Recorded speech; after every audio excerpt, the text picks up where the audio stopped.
तो इस वीडियो में हम वर्गमूल से संबंधित कुछ सर्वसमीकाएं देखेंगे।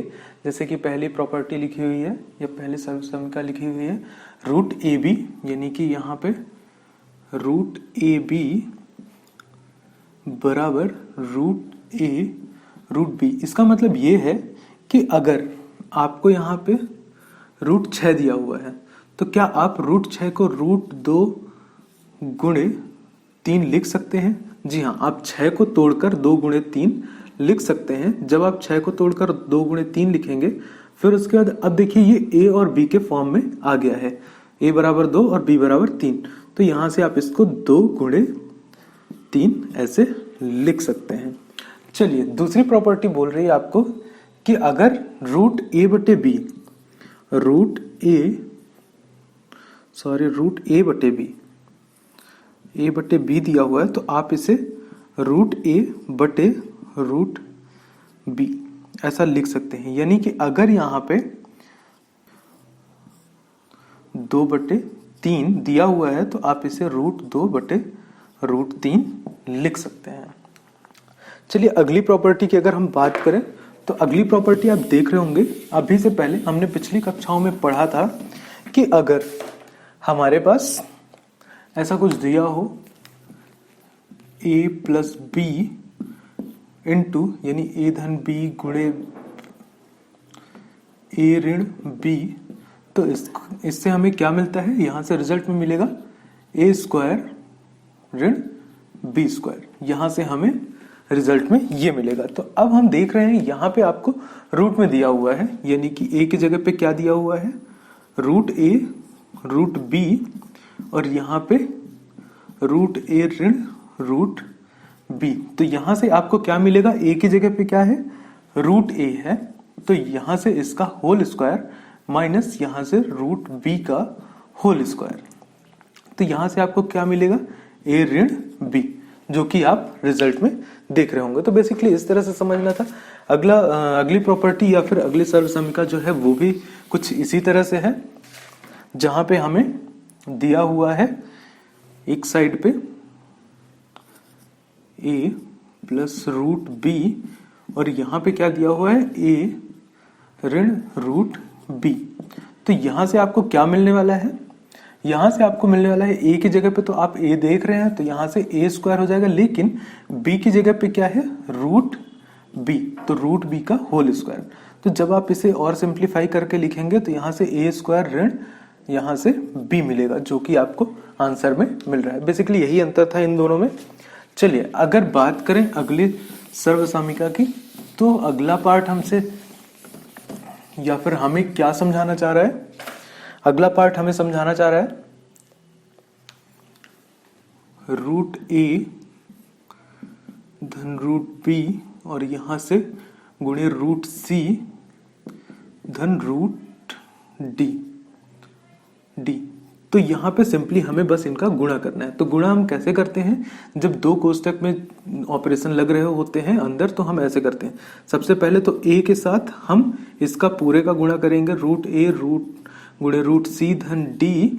यहाँ पे कौन सा चिन्ह है? यहाँ पे चिन्ह है प्लस का, तो यहाँ पे हम धन लगाएंगे और यहाँ पे रूट बी और यहाँ पे गुणे रूट सी धन रूट डी, ऐसे सॉल्व करेंगे। अब उसके बाद जब गुणा होगा तो यहां से आएगा रूट ए रूट सी धन रूट ए रूट डी धन, अब ये वाला पार्ट तो आपने कवर कर लिया, अब इस पार्ट की बारी है। तो रूट बी और यहां से रूट सी और यहां से धन रूट बी धन सॉरी यहां पे रूट डी।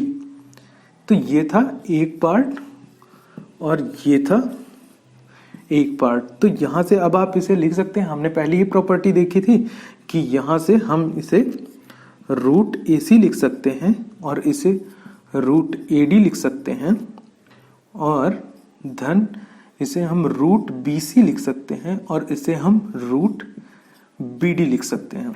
तो बेसिकली ये प्रॉपर्टी से हमें ये चीजें सीखनी थी कि कैसे हम गुणा करते हैं। तो चलिए अब बढ़ते हैं अगली सर्वसमीका की तरफ, अगली प्रॉपर्टी की तरफ। अगली प्रॉपर्टी क्या कह रही है? हमने पढ़ा है पिछली कक्षाओं में कि अगर ए प्लस बी का होल स्क्वायर दिया हो तो इसकी वैल्यू क्या होती है, a square plus b square plus 2ab। हमने ये पढ़ रखा है। अब हमारे पास क्या है, रूट ए प्लस रूट बी का होल स्क्वायर। तो यहां से ए की जगह पे क्या है, रूट ए है, तो रूट ए का होल स्क्वायर। बी की जगह पे क्या है, रूट बी है, तो रूट बी का होल स्क्वायर प्लस 2। ए और बी की जगह पे क्या है, रूट ए और रूट बी। तो यहां से जब आप इसका स्क्वायर करेंगे तो यहां से आपको मिलेगा 1/2 गुणे 2। अगर पूरा विस्तृत रूप में देखें तो यहां से b 1/2 गुणे 2 और यहां से तो ये 2 और a और b का गुणा हो जाएगा तो रूट ए बी आ जाएगा यहाँ से। अब आप देख पा रहे होंगे 2 से 2 ये कैंसिल आउट हो जाएगा, 2 से 2 ये कट जाएगा, तो यहाँ पे a धन b धन 2 रूट ए बी ऐसे आएगा आपके पास आंसर। तो बेसिकली इस वीडियो में हमें यही सर्व समीकरण सीखनी थी। ये बेसिक प्रॉपर्टी है जिनका यूज करके हम अपने एक्सरसाइज में सवालों को हल करने वाले हैं। तो बस यहाँ पे हमें इतना सीखना था और इनका जो एप्लीकेशन होगा वो हम एक्सरसाइज में कवर करेंगे। तो अब हम सीखने वाले हैं कि कैसे हम एक वास्तविक संख्या को ज्यामितीय रूप से यहाँ पे दर्शाते हैं। तो आइए देखते हैं और सीखते हैं कि कैसे हम इसे दर्शा पाएंगे। आप देख रहे होंगे आपकी बुक में दिया हुआ था यहाँ पे अंडर रूट पे था 3.5 x इक्वल टू, ये समझाने के लिए कि कैसे हम इसे दर्शाते हैं। तो जब हमारे पास ऐसा कुछ दिया होगा कि अंडर रूट के अंदर कोई भी संख्या दी होगी, वास्तविक संख्या, आप देख रहे होंगे कि यहाँ पे ये इरेशनल नंबर नहीं है, अपरिमेय संख्या नहीं है। अब तक हमने सीखा है कि कैसे हम अपरिमेय संख्या को दर्शाते हैं और परिमेय संख्या को। तो चलिए अगर बात करें यहाँ पे हम इसे दर्शाने की, वास्तविक संख्या की, तो हम कैसे दर्शाएंगे। जो हमारे पास यहाँ पे वैल्यू दी हुई है, ये रूट एक्स की वैल्यू है एक्चुअली। अगर तो यहाँ पे बात करें अब हम, तो x इक्वल टू कितना होगा यहाँ पे 3.5, x बराबर 3.5। तो जब हम इसे संख्या रेखा में, या फिर कह दीजिए कि सबसे पहले हम क्या करते हैं, 3.5 यूनिट की एक लाइन खींचते हैं। सबसे पहले तो हम ये करते हैं। उसके बाद हम यहाँ पे मान लीजिए अगर ये पॉइंट था A और ये पॉइंट था B। अब उसके बाद हम क्या करते हैं, ये वाली जो लाइन थी यहाँ से 3.5 सेंटीमीटर की ये रेखा थी। उसके बाद यहाँ से हम 1 यूनिट और आगे इसे बढ़ाएंगे, कितना, 1 यूनिट। तो 1 यूनिट हमने यहाँ पे इसे बढ़ा लिया। अब उसके बाद ये हमारी लाइन जो भी हो गई, तो 1 यूनिट मिलने के बाद कितना हो गया यहाँ पे 4.5। अब उसके बाद क्या करते हैं हम, जो ये लाइन हमने खींची है यहां से लेके पूरी यहां तक, ए से लेके पूरी ये पॉइंट सी तक, पूरा ये जो हमने खींचा है, तो हम इसका मध्य बिंदु यहाँ पे यानी कि मिड पॉइंट ढूंढेंगे। मिड पॉइंट इसका यहाँ पे कहीं पे होगा। अगर बात करें इसके मिड पॉइंट की, तो मिड पॉइंट यहाँ पे होने वाला है, जिसे हम ओ के नाम से देखते हैं, यानी कि सेंटर ओ देखा हमने। और इसके बाद हम क्या करते हैं, यहाँ से एक सेमी सर्कल, क्या करते हैं, सेमी सर्कल ड्रॉ करते हैं। जैसे यहाँ पे हम अगर सेमी सर्कल की बात करें, तो हम यहाँ इन दोनों बिंदु से इसे त्रिज्या मानकर यहाँ से, या फिर इसे केंद्र मानकर और इसे त्रिज्या मानकर यहाँ से एक हम सेमी सर्कल ड्रॉ करते हैं। उसके बाद हम क्या करेंगे, अभी ये वाला जो पॉइंट था बी वाला, यहाँ से हम इसे ऊपर की तरफ ऐसे ऐसे करके एक्सटेंड करेंगे ऊपर की तरफ, यहाँ पे इस पे टच कराएंगे। अब आप देख रहे होंगे कि जब आपने इसको इस पे टच कराया तो ये यहाँ पे मिल रहा था। अब उसके बाद अगला स्टेप हम क्या करते हैं कि अब पॉइंट बी को, कौन से पॉइंट को, पॉइंट बी को केंद्र मानकर हम यहाँ से एक वृत्त बनाते हैं। कैसे, ऐसा कुछ ऐसा एक वृत्त बनाते हैं। जब हम ऐसा वृत्त बनाते हैं और ये वाली जो लाइन थी इसको हम यहाँ से ऐसे आगे बढ़ाते हैं, तो जो यहाँ पे कट मिलता है हमें, या जो इस लाइन को, या फिर कुछ भी कह दीजिए, इस संख्या रेखा को जो यहाँ पे काटता है, तो वो पॉइंट कहलाता है हमारा 3.5। तो ऐसे दर्शाते हैं। कैसे कैसे किया हमने, कैसे शुरुआत करी थी हमने इसकी, हमने शुरुआत करी थी सबसे पहले हमने 3.5 सेंटीमीटर का हमारे पास पॉइंट था, कैसे रूट x के रूप में दिया हुआ था यहाँ पे 3.5। हमने निकाला कि x बराबर कितना है 3.5। तो हमने सबसे पहले 3.5 सेंटीमीटर या यूनिट जो भी है उतने की लाइन खींची, फिर उसको 1 यूनिट और आगे बढ़ाया। 1 यूनिट आगे बढ़ाने के बाद हमने इसका मध्य बिंदु निकाला। मध्य बिंदु निकालने के बाद हमने इसे केंद्र मानकर और इसे त्रिज्या मानकर यहां से यहां पे राउंडर को रख के पूरा एक यहाँ पे सेमी सर्कल बनाया। और सेमी सर्कल बनाने के बाद हमने पॉइंट बी से, जो कि यहाँ पे 3.5 पे था, यहां से हमने इस रेखा को यहाँ पे मिलाया, ये जो हमारा सेमी सर्कल था। और उसके बाद अब हमने इसे त्रिज्या मानकर यहां से एक वृत्त बनाया, या तो आप कह दीजिए कि इसे त्रिज्या मानकर यहाँ पे हमने यहाँ पे इस पॉइंट पे टच कराया। तो जो ये वाला पॉइंट है, ये वाला, यही कहलाता है हमारा इस रेखा पे, यानी कि ज्यामितीय रूप से हमने यहाँ पे रूट 3.5 को दर्शा दिया है। तो ऐसे दर्शाते हैं इसे। तो इस वीडियो में हम लोग सीखने वाले हैं घातांकों के नियम। तो यहाँ पे ये जो a m n हर जगह पे आप देख रहे हैं a m n, वो सबके सब प्राकृत संख्या हैं। तो चलिए पता करते हैं कि ये सब होते क्या हैं और इनका मतलब क्या होता है। जैसा कि आप देख रहे हैं यहाँ पे a to the power m, यानी कि a की घात m, a की घात n बराबर कितना होता है a की घात m माइनस n। और बहुत सारी प्रॉपर्टीज देख रहे हैं आप। तो चलिए इनका मतलब समझते हैं। अगर आपके पास यहाँ पे हो 2 की घात 2 गुणे 2 की घात 3, तो इसे आप क्या लिखेंगे, 2 की घात 2 का मतलब 2 गुणे 2, और 2 की घात 3 का मतलब इस डॉट का मतलब भी गुणा, और उसके बाद 2 की घात 3 का मतलब 2 गुणे 2 गुणे 2। तो यहां से आपको रिजल्ट क्या मिलने वाला है, 1 2 3 4 5, 2 की घात 5। तो यहां से आप बेसिकली समझ पा रहे होंगे जो ये वाला पार्ट था और यहां से।